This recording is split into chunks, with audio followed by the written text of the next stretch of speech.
Kuasa Tuhan baik, anugerahnya kekal selamanya.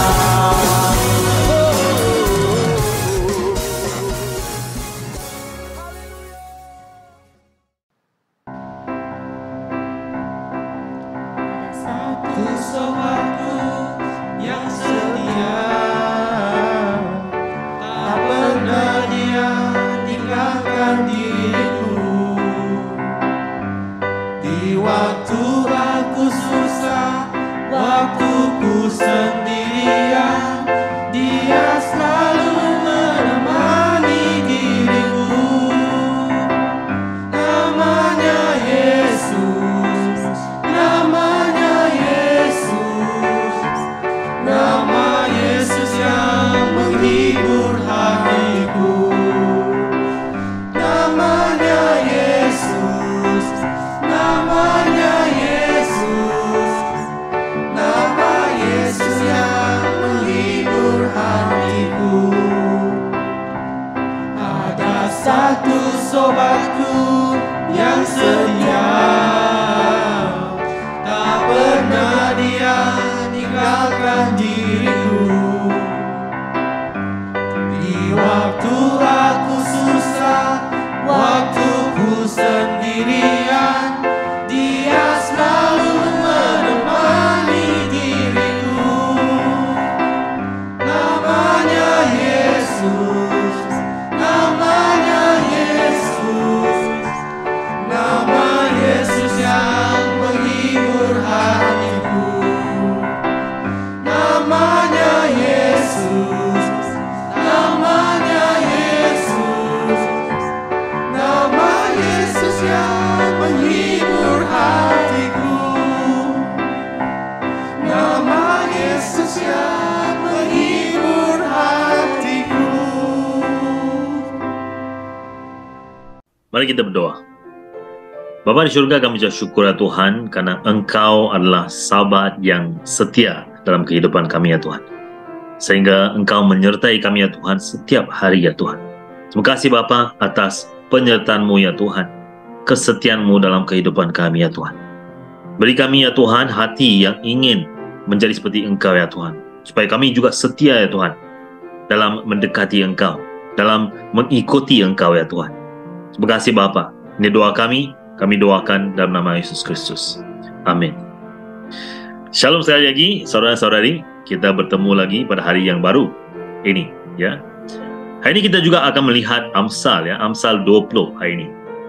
Saya akan bacakan untuk kita Amsal 20 ayat 7 dan ayat 20 ya, ayat 7 dan ayat 20. Saya juga menggalakkan kita ya, seperti apa yang saya galakkan setiap hari, saya menggalakkan kita untuk membaca Amsal ini secara keseluruhan ya. Saya akan bacakan untuk kita ayat 7. Berbahagialah anak-anak yang mempunyai bapa yang jujur dan adil. Ayat 20. Sesiapa yang mengutuk ibu bapanya, hidupnya akan lenyap seperti pelita yang padam di tempat gelap.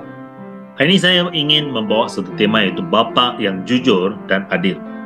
Bapa yang jujur dan adil. Hari ini kita akan mendengar tentang ibu bapa.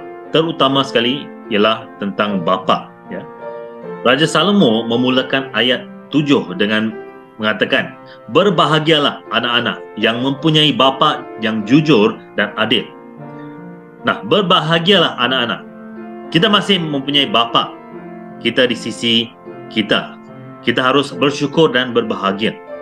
Nah, gunakan setiap waktu untuk bersama dengan bapa kamu secara pribadi.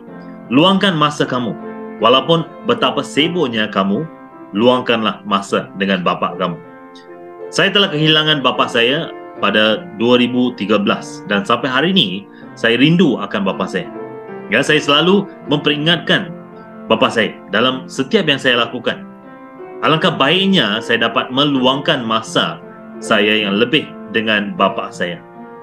Memang saya ada meluangkan masa, tetapi setelah kehilangan dia, saya rasa seperti masa yang saya luangkan itu belum mencukupi lagi. Itulah saya katakan tadi, jangan kita tunggu sampai masa berlalu dan bapa kamu tidak ada lagi di sisi kamu.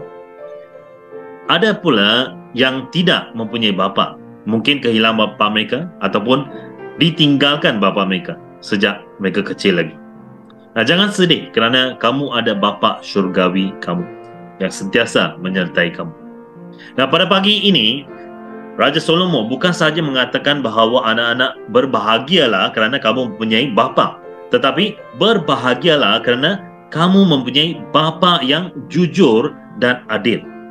Adakah kita boleh mengatakan bahawa bapa kita jujur dan adil? Ataupun apa saja yang anak-anak lakukan, bapanya akan tetap menyokong anak-anaknya. Walaupun dia melakukan yang salah, bapanya masih menyokong anaknya. Nah, semua anak suka, ya, memang suka bapa macam ini. Dia akan selalu menyokong saya. Walaupun saya melakukan apa yang salah, bapa saya mesti menyokong saya, ya. Tetapi anak itu akan melalui banyak-banyak masalah, ya, kerana dia tidak tahu apa yang salah dan apa yang betul, ya, kerana bapanya menyokong dia. Di mana dia melakukan apa saja, bapanya akan menyokong dia, ya. Nah, bapa adalah teladan yang praktikal bagi anak. Anak melihat bapa mereka setiap hari. Apa yang bapa mereka lakukan, mereka akan turut mengikuti, ya. Jika bapa adalah seorang yang jujur dan adil, dan anak-anak juga akan mengikuti bapa seperti itu, ya. Karena manusia dilahirkan dengan dosa asal, ya. Tidak perlu ajar, tidak perlu kita mengajar mereka untuk melakukan kesalahan ataupun berbohong. Anak-anak kecil sudah pandai berbohong, ya. Jika mereka mengambil satu benda, mungkin gula-gula, mereka akan kata saya tidak ambil, saya tidak makan. Malah mereka sudah mengambilnya, ya. So, perkara-perkara kecil begitu, mereka sudah belajar berbohong, ya. Mereka sudah pandai berbohong walaupun kita tidak mengajar mereka, ya. So, apa yang kita perlu ajar ialah untuk mereka jangan bohong, ya. Untuk mereka jangan melakukan perkara-perkara yang salah, ya. Karena mereka dilahirkan dengan dosa asal, ya. Mereka tetap akan melakukan kesalahan jika kita tidak mengajar mereka. So, maka ibu bapa memainkan peranan yang sangat penting dalam mendidik anak-anak mereka untuk menjadi seorang yang jujur dan juga menjadi rakyat yang memanfaatkan negara, ya. Dengan itu, anak-anak seharusnya berbahagia untuk mendapatkan ibu bapa seperti ini, ya. Maka jika bapa selalu melakukan perkara yang tidak adil, selalu berbohong, ya, anak-anak kita melihat kita, ya, saudara-saudari, anak-anak kita akan mengikuti apa yang kita lakukan. Apa yang kita lakukan adalah salah, mereka akan mengikuti. Kerana mereka fikir apa yang kita lakukan itu betul, ya. So, kita harus mengajar, kita harus mengubahkan diri kita, ya. Terutamanya sekali bapa-bapa, ya. Kamu harus mengubahkan sikap kamu, ya. Melakukan semuanya dengan jujur, melakukan semuanya dengan adil, ya.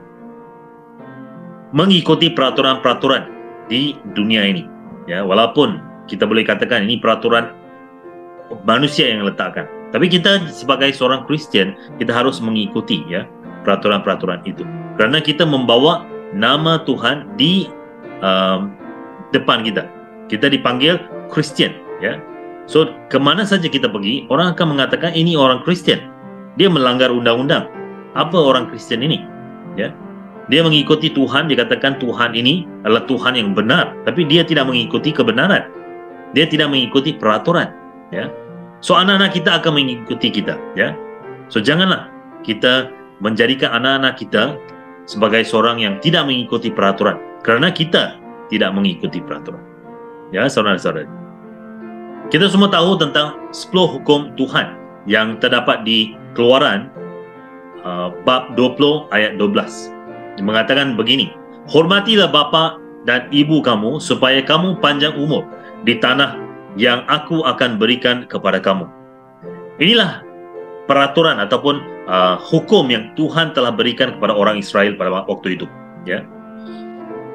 Hukum pertama untuk manusia sesama ialah hormatilah bapa dan ibu kamu. Nah, kita juga tahu bahawa hukum ini diberikan bersama sebuah janji di mana kita akan diberikan umur yang panjang jika kita menghormati ibu bapa kita. Diberikan umur yang panjang jika kita menghormati ibu bapa kita. So, jangan kita pandang remeh perkara ini sebab perintah ataupun hukum ini adalah daripada Allah. So, kita harus menghormati ibu bapa kita jika kita mahu satu umur yang panjang ya dalam kehidupan kita.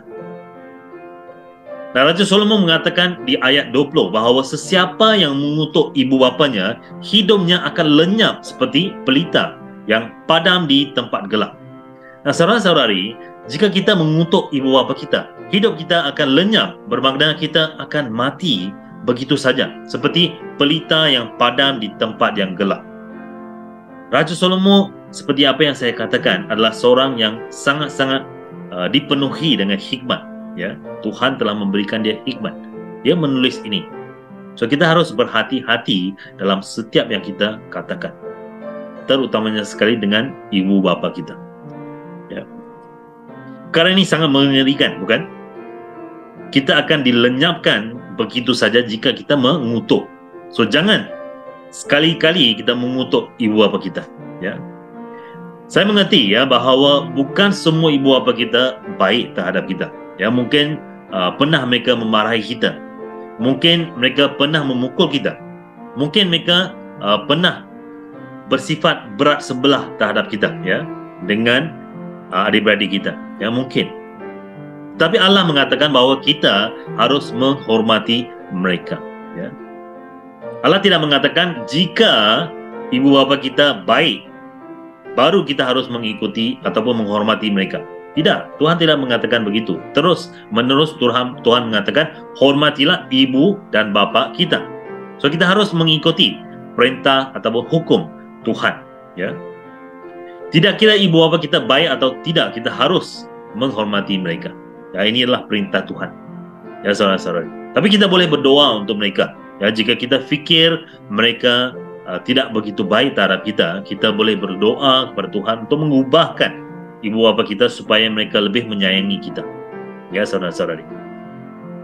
Saudara-saudari, hormatilah ibu bapa kita kerana kita tidak tahu sampai bila mereka akan bersama dengan kita. Ya, pada waktu mereka tidak ada, kita akan rasa sangat sedih dan kita mungkin akan peringatkan betapa baiknya jika saya tak ada masa untuk meluangkan dengan mereka. Ya. Nah, mari kita berdoa. Kita berdoa untuk ibu bapa kita, terutamanya sekali bapa kita, supaya bapa kita sentiasa hidup dengan jujur dan adil, agar kita, anak-anaknya, akan mengikuti teladan dia. Mari kita berdoa. Bapa di syurga, kami ucap syukur ya Tuhan atas firman ini ya Tuhan. Engkau telah memperingatkan kita tentang ibu bapa kita Tuhan, terutamanya sekali bapa kita. Tuhan, kami berdoa agar Engkau akan sentiasa berikan kesehatan yang baru kepada bapa-bapa kita ya Tuhan. Engkau akan berikan mereka hikmat kebijaksanaan daripada Engkau ya Tuhan, untuk hidup secara jujur dan adil ya Tuhan dalam kehidupan mereka senantiasa ya Tuhan. Kita juga ya Tuhan ada di kalangan kita yang telah menjadi bapa. Kami berdoa Tuhan agar Engkau akan bersama dengan kita semua Tuhan, untuk menjadi seorang yang dapat diteladani oleh anak-anak kita Tuhan, untuk kita sentiasa hidup dengan jujur, hidup dengan adil ya Tuhan, mengikuti segala peraturan di dunia ini, untuk kita berikan ataupun untuk kita sampaikan kepada anak-anak kita Tuhan. Kami berdoa Tuhan agar Engkau akan bersama dengan kami ya Tuhan, dan juga ya Tuhan Engkau akan berikan kami ya Tuhan hati yang sentiasa menghormati ibu bapa kita Tuhan. Terima kasih Bapa. Ini doa kami doakan dalam nama Yesus Kristus. Amin. Nah, kita juga berdoa agar kita sebagai anak akan selalu menghormati ibu bapa kita dan jangan sekali-kali mengutuk ibu bapa kita. Mari kita berdoa. Bapa, kami berucap syukur ya Tuhan atas ibu bapa kami ya Tuhan yang telah Engkau berikan kepada kami. Kami bersyukur untuk kehidupan mereka. Kami bersyukur kerana kami ada ibu bapa ya Tuhan. Bapa, kami berdoa untuk mereka yang tidak ada ibu bapa ya Tuhan. Engkau berkati mereka, Engkau menyertai mereka Tuhan. Engkau hiburkan mereka Tuhan pada hari ini ya Tuhan. Kami juga berdoa Tuhan agar Engkau akan berikan kami, setiap kami ya Tuhan yang ada ibu bapa ya Tuhan, untuk kami menghormati mereka Tuhan. Supaya anak-anak kami ya Tuhan, ataupun cucu kami Tuhan akan menghormati kita juga Tuhan sebagai ibu bapa. Kami berdoa agar Engkau akan bersama dengan kami ya Tuhan, supaya kami jangan sekali-kali mengutuk ibu bapa kami ya Tuhan. Walaupun betapa marah kami ya Tuhan terhadap mereka, redakan kemarahan kami ya Tuhan. Bapa, kami berdoa agar Engkau akan bantu kami ya Tuhan, supaya kami sentiasa menghormati mereka, sentiasa menghayati mereka Tuhan. Jangan kita lihat perkara-perkara yang buruk dalam kehidupan mereka, tapi mari kita lihat perkara-perkara yang baik yang mereka telah lakukan untuk kita. Terima kasih Tuhan. Terima kasih Bapa. Ya, doa kami doakan dalam nama Yesus Kristus. Amin. Amin. Semoga kita jumpa lagi pada hari yang seterusnya. Tuhan memberkati kita semua.